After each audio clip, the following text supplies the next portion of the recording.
সুপ্রিয় দর্শক, আসসালামু আলাইকুম। আজকে আমরা আমাদের ধারাবাহিক আলোচনার তৃতীয় পর্ব, মূলত ইসরায়েল এবং ফিলিস্তিন যে সংঘর্ষ সেটা নিয়ে আলোচনা করার জন্য আপনাদের সম্মুখে হাজির হয়েছি।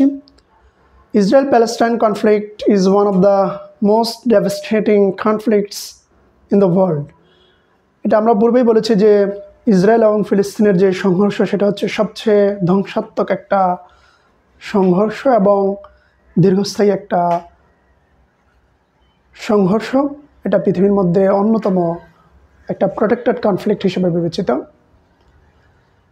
এই ইসরায়েল এবং ফিলিস্তিন যে সমস্যাটা সেটা নিয়ে আমরা আরও বিস্তারিতভাবে আজকের আলোচনায় তুলে ধরব। অর্থাৎ কোন আলোচনাটাকে আসলে কোন বিষয়টাকে কেন্দ্র করে মূলত এই যে সমস্যাটা এতদিন ধরে চলমান সেটা আমরা আমাদের গতকালের আলোচনায়, আপনারা যারা দেখেছেন তারা দেখবেন যে আমরা গতকালের আলোচনায় আমরা সেটা তুলে ধরেছিলাম যে জেরুজালেমের যে সমস্যাটা সেটা মূলত অন্যতম একটা কনফ্লিক্টিং ইস্যু হচ্ছে আরব নেশনদের সাথে ইহুদিদের যে সমস্যাটা। অলিলিয়ানগা এমএসি যুগো তার একটা আর্টিকেল আছে যেটা 2023-এর ডিসেম্বরে তিনি লিখেছিলেন এবং এটা প্রকাশিত হয়েছে 2023-এ। The 21st century Israel-Palestine conflict over Jerusalem and its peace processes. অলিলিয়ানা এমওসি ইউজু তিনি তার ওই প্রবন্ধে, এটা পাবলিকলি অ্যাভেলেবেল আছে, পড়া আপনারা যারা আগ্রহী তারা পড়তে পারেন। সেখানে বলা হচ্ছে যে জেরুজালেমটা এশিয়ার মূলত পশ্চিমাঞ্চলে অবস্থিত এবং এটা হচ্ছে তিনটি আব্রাহামি ধর্ম, যেটা জুডাইজম, খ্রিস্টানিটি অ্যান্ড ইসলাম, এই তিনটা ধর্মের যে অন্যতম একটা পবিত্র স্থান হচ্ছে Jerusalem. The city of Jerusalem is located in the western region of Asia.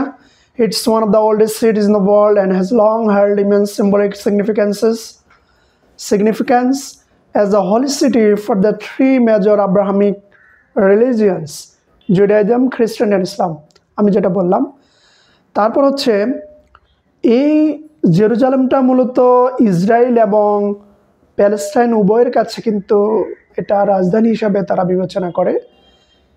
এটা এবং জেরুজালেমকে প্রাথমিকভাবে রাজধানী হিসেবে বিবেচনা করা হয়। এটা কিন্তু উভয় রাষ্ট্র কিন্তু এটাকে রাজধানী হিসেবে বিবেচনা করে। Jerusalem is considered to the capital city by both Israelis and Palestinians. This is because Israel keeps its primary government institutions in Jerusalem and the state of Palestine is to eventually make Jerusalem its capital city. এটা জাতিসংঘের 2008 সালের একটা report. এখানে বলা হচ্ছে Jerusalem নিয়ে আরও কিছু তথ্য আমরা পাই তার ওই আর্টিকেলে। The city comprises the West Bank, East Jerusalem এবং গাজা স্ট্রিপ। অর্থাৎ এটা জেরুজালেমকে তিন ভাগে ভাগ করা যায়। এটা হচ্ছে পশ্চিম তীর, ওয়েস্ট ব্যাঙ্ক, তারপর ইস্ট জেরুজালেম, এটা পূর্ব জেরুজালেম এবং গাজা স্ট্রিপ, গাজা যে উপত্যকা। আসলে এই তিনটাকেই মূলত আসলে আমরা যে বিভিন্ন সময়ে আন্তর্জাতিক গণমাধ্যমগুলোতে আমরা দেখি যে এই তিনটা জায়গায় কিন্তু আসলে সমস্যা চলমান এবং কোনো নাগরিক, বিশেষ করে ফিলিস্তিনের, তারা কিন্তু তাদের যে অধিকার এবং তাদের মাতৃভূমির যে অধিকার তারা কিন্তু এটা ছাড়ছে না। With the majority of Jews, West Jerusalem has been part of Israel since 1948। 1948 সালের পর থেকে কিন্তু পশ্চিম জেরুজালেমটা এটা ইসরায়েল কর্তৃক আসলে দখল করা হয়েছে। While the East Jerusalem houses the Al-Aqsa mosque. আর পূর্ব যে জেরুজালেম সেখানে মূলত আল-আকসা মসজিদটা আছে, which is primarily populated by Palestinian and was captured by Israel in 1967। অর্থাৎ 1967 সালে যে যুদ্ধ হয় সেখানে কিন্তু এটাকে দখল করা হয় এবং মসজিদ আকসার পাশে কিন্তু মূলত ফিলিস্তিনের জনগোষ্ঠী এবং মুসলমান জনগোষ্ঠী বসবাস করে। And also house the old city of Jerusalem, এবং এটা হচ্ছে পুরাতন যে জেরুজালেমের পুরাতন শহর হিসেবে বিবেচিত। এটা আল জাজিরা 2020 সালের একটা রিপোর্ট তিনি সেখানে বর্ণনা করেছেন। In the long history of Jerusalem, the city has been attacked 52 times, captured and recaptured 44 times, besieged 23 times and destroyed twice. অর্থাৎ এটা ক্লিন 2008 সালের একটা রিপোর্ট প্রকাশ করছে যে এই যে জেরুজালেম এটা 52 বার আক্রমণ করা হয়েছে এবং পুনর্দখল করা হয়েছে 44 বার, এবং এটাকে শাটডাউন অর্থাৎ এটাকে অবরোধ করে রাখা হয়েছে 23 বার, এবং এটা 2 বার ধ্বংস করা হয়েছে। অর্থাৎ জেরুজালেম আসলে একটা ভাঙ্গা গড়ার শহর। এটা শতাব্দীর প্রাচীনকাল থেকে, অর্থাৎ বিভিন্ন শতাব্দীতে এটা বিভিন্ন সময়ে আক্রমণের শিকার হয়েছে, ধ্বংসের সম্মুখীন হয়েছে, আবার পুনর্গঠন হয়েছে। However, over the centuries, Jerusalem remained under Islamic control during the medieval period. অর্থাৎ মধ্যযুগে মূলত এই জেরুজালেম সেটা কিন্তু মুসলিম শাসন কর্তৃক অর্থাৎ এটা পরিচালিত হয়েছে এবং মুসলমানদের অধিকারে সেটা ছিল। আমরা পরবর্তীতে মধ্যযুগের মুসলিম ইতিহাস নিয়ে একটা আলোচনা আপনাদের সম্মুখে তুলে ধরব, এবং সেখানে আপনারা জানেন যে সালাউদ্দিন আইয়ুব, যিনি জেরুজালেম দখল করার জন্য ইস্ট এবং ওয়েস্ট অর্থাৎ প্রাচ্য এবং পাশ্চাত্যের উভয়ের নিকট তিনি কিন্তু একজন জনপ্রিয় নেতা, এবং এই সময় কিন্তু বিভিন্ন সময়ে মুসলমানদের অধিকারে এবং দখলে মুসলমান সেটা পরিচালনা করেছে। With the construction significant religious structures such as Dome of the Rock, Al-Aqsa Mosque and the Temple Mount, অর্থাৎ এটা আমরা শুরুতেই বলেছি যে এটা জুডাইজম, ইহুদি, খ্রিস্টান এবং মুসলমানদের অন্যতম একটা পবিত্র স্থান, এবং সেখানে ডম অফ দ্য রক, আল-আকসা মসজিদ এবং টেম্পল মাউন্ট আছে, এবং অনেকেই সেখানে দ্বিধাগ্রস্ত হয়ে থাকেন যে কোনটা ডম এবং আল-আকসা মসজিদ, এবং ডম কিন্তু পার্থক্য আছে। যেমন কিছুদিন আগে বাংলাদেশ থেকে কিছু লোক গিয়েছে সেটা দেখা করার জন্য, তারা কিন্তু ডম অফ রককে আল-আকসা মসজিদ বলে চালিয়ে দিয়েছে। The importance of Jerusalem in Islam as the third holiest site after Makkah and Medina grew during this time, especially after the death of Prophet Hazrat Muhammad sallallahu alaihi wasallam in 632 Anno Domini, which shaped the historical trajectory of Jerusalem and its religious significance to Muslim world. অর্থাৎ এই যে ইসলামে জেরুজালেমের যে গুরুত্ব সেটা মূলত আমরা আমাদের পূর্বের আলোচনায় তুলে দিই। এটা মূলত আমাদের কাছে প্রথম কেবলা, এবং এটা বর্তমানে তৃতীয় কেবলা, তৃতীয় অন্যতম গুরুত্বপূর্ণ পবিত্র শহর হিসেবে বিবেচিত।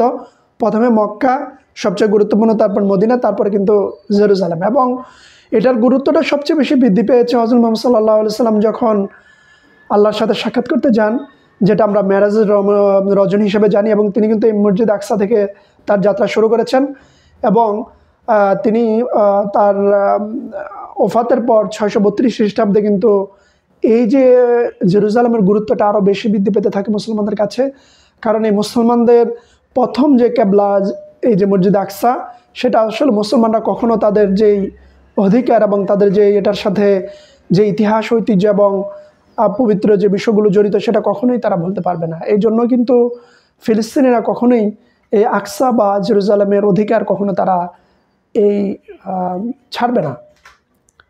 আমরা আমাদের মূল আলোচনায় চলে আসি যে ইসরায়েল এবং প্যালেস্তিনের যে সমস্যা সেটা আসলে কিভাবে এতটুক পর্যন্ত আসলো। How did the occupied Palestine territories become occupied? অর্থাৎ আমরা শুরুতেই বলেছিলাম যে 1947-48 সহ এবং 1917 সালে ব্যালফোর ডিক্লারেশনের পর যে বিভিন্ন একটা অচলাবস্থা শুরু হলো, তারপরে কিন্তু বিভিন্ন সময় বিভিন্ন যুদ্ধ পরিচালিত হয়েছে উভয় আরব নেশনস এবং ইসরায়েলের মধ্যে, বিশেষ করে ফিলিস্তিনিদের সাথে, এবং সেখানে কিন্তু তারা বিভিন্ন সময় জোর করে দখল করে তারা ভূখণ্ডগুলো দখল করে নিয়েছে। যেমন এর মধ্যে 1967 সালটা খুবই গুরুত্বপূর্ণ। যেমন in 1967 Israel launched what it said was preemptive defensive war against Jordan, Egypt, Syria as they appeared to be preparing to invade. The attack caught Arab governments by surprise and saw Israel achieve rapid victories, including seized the Sinai Peninsula and the Gaza Strip from Egypt and the Golan Heights from Syria, and the West Bank and East Jerusalem from Jordan. অর্থাৎ 1967 সালে যখন Israel তাদের pre-emptive যে defensive war শুরু করলো Jordan অর্থাৎ তাদের imperialism বা তাদের যে এক্সপানশনিজম অর্থাৎ অন্যের ভূমি দখল করা এবং এখানে তাদের জন্য একটা রাষ্ট্র প্রতিষ্ঠা করা এবং এটা কিন্তু জর্ডানের বিরুদ্ধে মিশর সিরিয়ার বিরুদ্ধে কিন্তু তারা যুদ্ধ শুরু করে এবং সেখানে অল্প সময়ের মধ্যে কিন্তু ইসরায়েল তাদের খুব দ্রুতভাবে জয়লাভ করে। এই যুদ্ধে কিন্তু সিরিয়া থেকে মূলত এই সিনাই যে পেনিনসুলাটা অর্থাৎ সিনাই উপত্যকা এবং গাজা স্ট্রিপ এই দুটো কিন্তু মিশর থেকে দখল করা হয় এবং সিরিয়া থেকে গোলান উপত্যকা গোলান ভূমি এবং জর্ডান থেকেও কিছু অংশ দখল করা হয়। The 6th Day War was a spectacular military success for Israel. এই যে 6 দিনের যুদ্ধটা এটা মূলত ইসরায়েলের জন্য সবচেয়ে একটা গুরুত্বপূর্ণ ভূমিকা এবং গুরুত্বপূর্ণ বিজয় বহন করে, কারণ আরব নেশনরা আসলে ঐক্যবদ্ধ না থাকার কারণে অর্থাৎ তাদের মধ্যে বিভিন্ন ধরনের বিট্রেয়ার বা মুনাফিক বা বিশ্বাসঘাতকতা থাকার কারণে এবং পশ্চিমা বিশ্ব ইসরায়েলকে সর্বাত্মকভাবে সহযোগিতা করার কারণে কিন্তু এই 6 দিনের যুদ্ধে খুব শোচনীয়ভাবে পরাজিত হয় এবং বিভিন্ন যে স্থানগুলো গাজা স্ট্রিপ গোলান ভূমি সিনাই উপত্যকা ইত্যাদি কিন্তু তারা দখল করে নেয়। Its capture of all Jerusalem and newly acquired control over the biblical lands called Judah and Samaria opened the way to the construction of Jewish settlements in West Bank, which became the center of conflict. পশ্চিম তীরে কিন্তু তারা তাদের যে বিভিন্ন ধরনের যে অবৈধ স্থাপনা এবং বসতি স্থাপন শুরু করে এবং এটা কিন্তু এই সংঘর্ষের অন্যতম একটা মূল যে দ্বন্দ্ব এবং অন্যতম একটা মূল সংঘর্ষের বিষয় হিসেবে বিবেচিত হয়। Israel placed the Arab population of the West Bank under military rule, which is enforced to this today. অর্থাৎ এই যে ইসরায়েল আরব ওয়েস্ট ব্যাংকে যে পশ্চিম তীরে মিলিটারি শাসন সেখানে কায়েম করে এবং সেটা আজও চলমান। আমরা আমাদের আলোচনা শেষ করার আগে আমরা এখন এই যে গতকাল অর্থাৎ শুক্রবার দ্যাট মিনস May 16, 2025 যুক্তরাষ্ট্রের প্রেসিডেন্ট ডোনাল্ড ট্রাম্প কিন্তু মিডল ইস্ট ভিজিট করে এবং 4 দিনের যে সফর সে কিন্তু শেষ করে। এই যুক্তরাষ্ট্রের প্রেসিডেন্ট যে সফর এটা কিন্তু আরব ইসরায়েলি যে সমস্যা সেটা কিন্তু এটার সাথে সম্পর্কিত। যেমন আমরা একটু আলোচনা করে আমরা আমাদের এই আলোচনা রীতি টানব। US president ends Middle East tour with more deals. Al Jazeera report করেছে যেমন president Trump wrapped up his Middle East tour after visiting Saudi Arabia, Qatar and the United Arab Emirates. অর্থাৎ সৌদি আরব এবং কাতার এবং আরব আমিরাত visit করার পর কিন্তু Donald Trump তার ভিজিট শেষ করে সেখানে সে কিছু চুক্তি এবং বিভিন্ন ধরনের মেমোরান্ডাম আন্ডারস্ট্যান্ডিং MOU স্বাক্ষর করে। Trump has said the US has a great friendship with the wealthy Gulf nations. উপসাগরীয় যে নেশনগুলো আছে ট্রাম্প বলছে যে এই যে তারা এই খুব ওয়েলদি নেশনস অর্থাৎ অর্থনৈতিকভাবে অনেক সমৃদ্ধিশালী যে রাষ্ট্রগুলো আছে তাদের সাথে একটা গ্রেট ফ্রেন্ডশিপ একটা ভালো বন্ধুত্ব রয়েছে। The tour brought lucrative deals for the US and the 3 countries, including an investment worth $1.4 trillion from the United Arab Emirates into the USAI sector over the next decades, an agreement for Qatar to buy $42 billion worth of US military hardware. অর্থাৎ এখানে এই যে আরব আমিরাতের সাথে যুক্তরাষ্ট্রের $1.4 trillion একটা বিনিয়োগ একটা চুক্তি হয় যেখানে মূলত যুক্তরাষ্ট্রের যে আর্টিফিশিয়াল ইন্টেলিজেন্স সেক্টরে এবং আরব আমিরাতের সাথে এই চুক্তিটা হয়। অন্যদিকে $42 বিলিয়ন একটা চুক্তি হয় যেখানে যুক্তরাষ্ট্রের মিলিটারি যে ধরনের হার্ডওয়্যার আছে সেটা কিন্তু কাতার কিনবে। On the other hand, the United Arab Emirates and the US also plan to spend $440 billion in the energy sector through to 2035, অর্থাৎ 2035 সালের মধ্যে আজকে থেকে বা এই চুক্তি স্বাক্ষর হওয়ার পর আরব আমিরাত এবং ইউএসএ মূলত $440 বিলিয়ন এনার্জি সেক্টরে তারা ব্যয় করবে। Etihad Airways said it was buying 28 Boeing aircraft, অর্থাৎ ইত্তেহাদি এয়ারওয়েজ আপনারা জানেন একটা অন্যতম একটা বিমান এয়ারওয়েজ, সেখানে তারা 28টা বোয়িং এয়ারক্রাফট যুক্তরাষ্ট্র থেকে কিনবে। ওয়াশিংটন পোস্ট ডোনাল্ড ট্রাম্পের এই ট্রিপ নিয়ে একটা রিপোর্ট করেছে। Trump departs United Arab Emirates, wrapping up middle east trip, focus on deals and investment.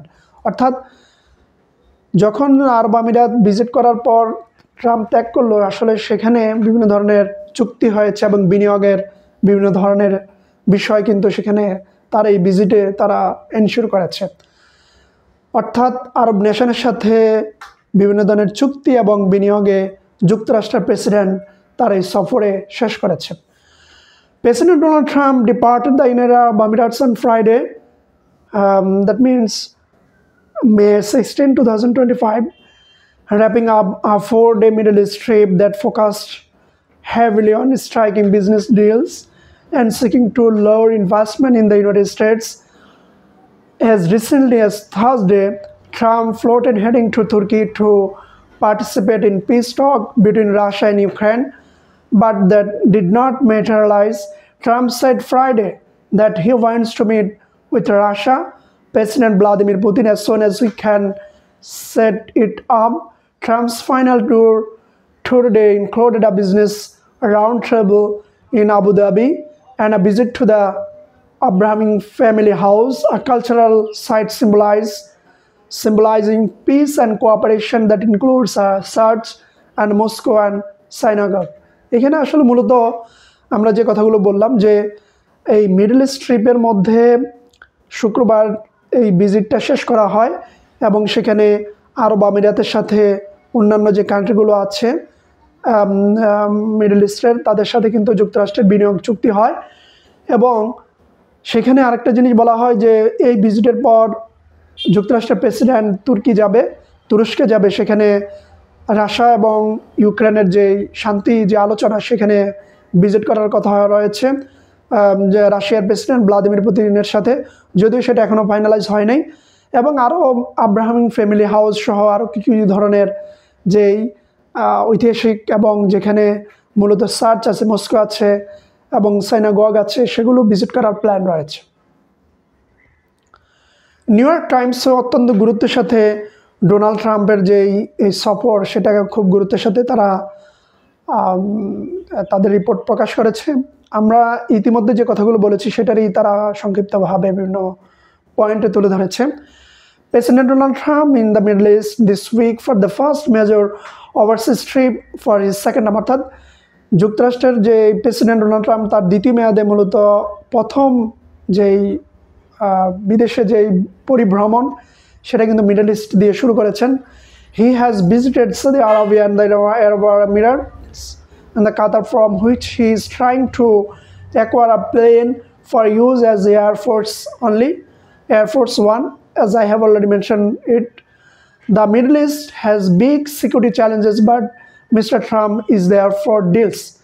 এখানে একটা নিউ ইয়র্ক টাইমসের গুরুত্বপূর্ণ একটা অল্প কথায় একটা গুরুত্বপূর্ণ বিষয় তারা তুলে ধরেছে, যেটা আমরা ডোনাল্ড ট্রাম্পের যেই ট্রিপটা কেন আলোচনায় তুলে ধরলাম। অর্থাৎ মিডল ইস্টে কিন্তু সবচেয়ে বড় সমস্যা হচ্ছে নিরাপত্তা ঝুঁকি, যেটা ইসরায়েল প্যালেস্টাইন কনফ্লিক্ট।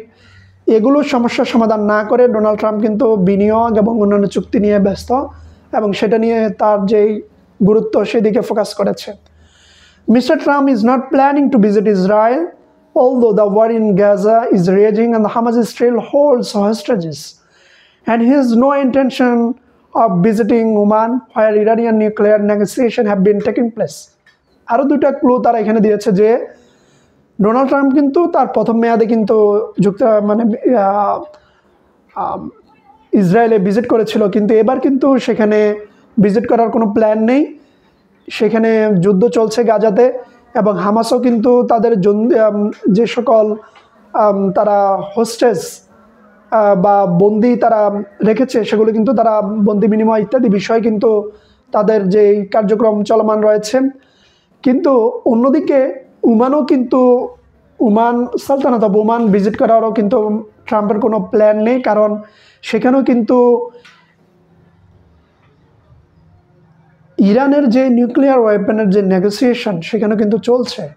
অর্থাৎ ইসরায়েল, ফিলিস্তিন, অন্যদিকে ইরান, এবং যেটা ইরানের যে নিউক্লিয়ার পরমাণু বিষয় নিয়ে ওমানে আলোচনা চলছে ইত্যাদি বিষয়, সেগুলো ফোকাস না করে আরব আমিরাত, কাতার এবং অন্যান্য রাষ্ট্রের সাথে তার যে বিভিন্ন বিষয় চুক্তি এবং বিনিয়োগের বিষয়ে কাজ করছে, এগুলো ফোকাস না করে instead he wants to business in a region that is increasingly vital Trump's family financial interest। অর্থাৎ তারা এখানে বলছে যে ট্রাম্পের ফ্যামিলিগত যে ফাইন্যান্সিয়াল অর্থনৈতিক যে ইন্টারেস্টগুলো আছে সেগুলোর দিকে বেশি ফোকাস করা হচ্ছে। He is hoping to announce deals worth more than $1 trillion in areas like planes, nuclear power and artificial intelligence, যেটা আমরা একটু আগে আলোচনা করে তুলে ধরেছিলাম। আমাদের আলোচনার একদম শেষ প্রান্তে, আমরা আলোচনা আর দীর্ঘায়িত করব না। আসলে এই যে আরব ইসরায়েলের সমস্যা, অর্থাৎ ইসরায়েল এবং ফিলিস্তিনের যে সমস্যাটা, সেটা এখনও কেন চলমান রয়েছে সেটা আমাদের বুঝতে হলে আমাদের কয়েকটা বিষয় আমরা আলোচনা করতে পারি। যে একটা নম্বর হচ্ছে আরবে যে জাতিগোষ্ঠীগুলো আছে, সৌদি আরবিয়া, তারপর হচ্ছে ইরান, ইরাক, তারপর কাতার সহ যারা আছে, তারা কিন্তু বিভিন্নভাবে সুন্নি, শিয়া ইত্যাদি ভাগে বিভক্ত, এবং তারা পাওয়ারের জন্য তাদের কিন্তু আগে আরব নেশনস ছিল, আস্তে আস্তে বিভিন্ন রাষ্ট্রের উদ্ভব হয়েছে, বিশেষ করে প্রথম মহাযুদ্ধের পর এবং দ্বিতীয় মহাযুদ্ধের পর তাদের যে ঐক্য সেটা কিন্তু এখন নেই। আর হচ্ছে ইউএসএলআই, অর্থাৎ যুক্তরাষ্ট্রের যেই মিত্র, এদের সাথে কিন্তু তাদের বেশি সম্পর্ক, এবং যুক্তরাষ্ট্রের যে মিত্রের বাইরে একটা স্ট্রং অ্যালাই যে তৈরি করবে আরব নেশন, সেটা এখনও পর্যন্ত করতে পারেনি। এবং OIC, organisation of Islamic countries, Arab League সহ যেগুলো মুসলিম স্বার্থ বাস্তবায়নের জন্য কাজ করবে, এ জাতীয় যে সংস্থাগুলো আছে তারা কিন্তু ঠিকমতো কাজ করছে না। এবং এই জাতীয় বিষয়গুলোর কারণেই কিন্তু এখন পর্যন্ত ইসরায়েল প্যালেস্তাইন সমস্যাটা দীর্ঘায়িত হচ্ছে। এবং এই ইসরায়েল ফিলিস্তিনের সমস্যা যদি সমাধান না করে, আরব নেশনরা কখনো কিন্তু তাদের যে নিজের যে স্বকীয়তা এবং আরব নেশন যে আরব যে সংস্কৃতি এবং আরব যে ডমিনেন্স, সেটা কিন্তু তারা কখনো বজায় রাখতে পারবে না। তারা বিভিন্ন গোত্রে, উপগোত্রে, বিভিন্ন দলাদলিতে, বিভিন্ন ধরনের সেক্টারিয়াল ভায়োলেন্স ইত্যাদিতে তারা সম্পৃক্ত। যতদিন পর্যন্ত না একটা যুক্তরাষ্ট্রের যে অ্যালাইজগুলো আছে, মিত্র শক্তিগুলো আছে, তাদের বাইরে গিয়ে একটা যদি অ্যালাই তৈরি করতে না পারে, তাহলে কিন্তু আরবদের যে সমস্যাটা এবং ফিলিস্তিনের সমস্যা সেটা কিন্তু সমাধান করা যাবে না। এবং অন্যদিকে জাতিসংঘের মতো কোনো প্ল্যাটফর্ম যদি তৈরি করতে না পারে, আর জাতিসংঘের প্ল্যাটফর্মের মধ্যেও যদি থাকে, তাদেরকে যেটা করতে হবে, মুসলিম বিশ্বের যে ইউএন সিকিউরিটি কাউন্সিলের যে মেম্বার, সেখানে যে কোনো একজন মুসলিম রাষ্ট্রকে যদি সেখানে মেম্বার হিসেবে নেওয়া হয়, তাহলে এই যে সমস্যার সমাধান হবে। কারণ ভেটো পাওয়ার থাকার কারণে, যেমন 5টা রাষ্ট্রের ভেটো পাওয়ার আছে, চীন, যুক্তরাষ্ট্র, চায়না, ফ্রান্স, যুক্তরাজ্য, এদের এই একটা ভেটো পাওয়ারের কারণে কিন্তু যখন ফিলিস্তিন স্বাধীন রাষ্ট্র হিসেবে প্রস্তাব করা হয়, পাশ্চাত্য শক্তি যে কোনো একজনে যদি ভেটো দেয় সেটা পাস হবে না। সেজন্য মুসলিম যে রিপ্রেজেন্টেশন, সেটা যদি জাতিসংঘের নিরাপত্তা পরিষদে এনশিওর না হয়, তাহলে কিন্তু এই জাতিসংঘের অধীনে এই সমস্যার সমাধান করা যাবে না। তাই আরব বিশ্বের উচিত নিজস্ব যে প্ল্যাটফর্মগুলো আছে, ওআইসি, আরব লীগ ইত্যাদি, আরও স্ট্রং ভূমিকা পালন করা। তাহলে মনে হয় এই আরব বিশ্বের যে সমস্যাটা, ফিলিস্তিন এবং ইসরায়েলি সমস্যার সমাধান হবে, এবং তাদেরকে নতুন করে পাশ্চাত্য শক্তির বিপরীতে একটা স্ট্রং অ্যালাই তৈরি করতে হবে, then they will overcome this problem.